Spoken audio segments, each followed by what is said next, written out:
ఇప్పుడు form 17 form 20C అనేది ఉంటుంది కదా. జనరల్గా మీరు ఇప్పుడు ఇంటర్నెట్లో ఫామ్ 17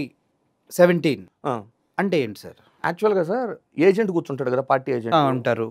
ఆ ఏజెంట్కి ఆ రోజున ఎంతమంది ఓటేశారో అందులో ఇంతమంది ఓటేశారు ఈ ఈవీఎంలో అని ఎలక్షన్ ఆఫీసర్, అంటే ఆ బూత్ ఆర్గనైజ్ చేసిన ఎలక్షన్ ఆఫీసర్ సైన్ చేసి ఏజెంట్కి ఇస్తాడు సార్. ఓకే. 20C అంటే కౌంటింగ్ రోజు ఇన్ని ఓట్లు ఈ ఈవీఎంలో లెక్కించబడ్డాయి అని ఇస్తారు. ఇప్పుడు మీరు గూగుల్కి వెళ్ళి చెక్ చేసుకున్నా 17C 20C మ్యాచ్ అవ్వకపోతే ఆ ఎన్నిక చెల్లదు అకార్డింగ్ టు కాన్స్టిట్యూషన్.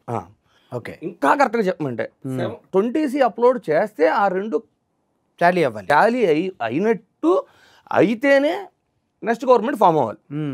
కానీ ఏం జరిగింది, భారతదేశంలో ఉన్న అన్ని రాష్ట్రాల 20C నెక్స్ట్ డే అప్లోడ్ చేస్తే ఆంధ్రప్రదేశ్ 20C 109 రోజుల తర్వాత అప్లోడ్ చేయబడింది. ఈలోపు అధికారంలోకి వచ్చేసింది గవర్నమెంట్, కొత్త గవర్నమెంట్, దాడులు జరిగిపోయినాయి, ప్రశ్నించేవాడు లేకుండా పోయారు.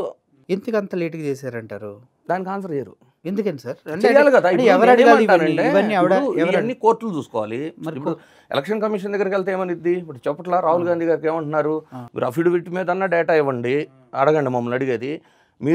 మీరు పబ్లిష్ చేసిన డేటా అఫిడవిట్ మీద పబ్లిష్ చేయమంటున్నారు. ఆర్ఎల్స్ ఏమంటున్నారు, హైకోర్టుకి వెళ్ళండి అంటున్నారు.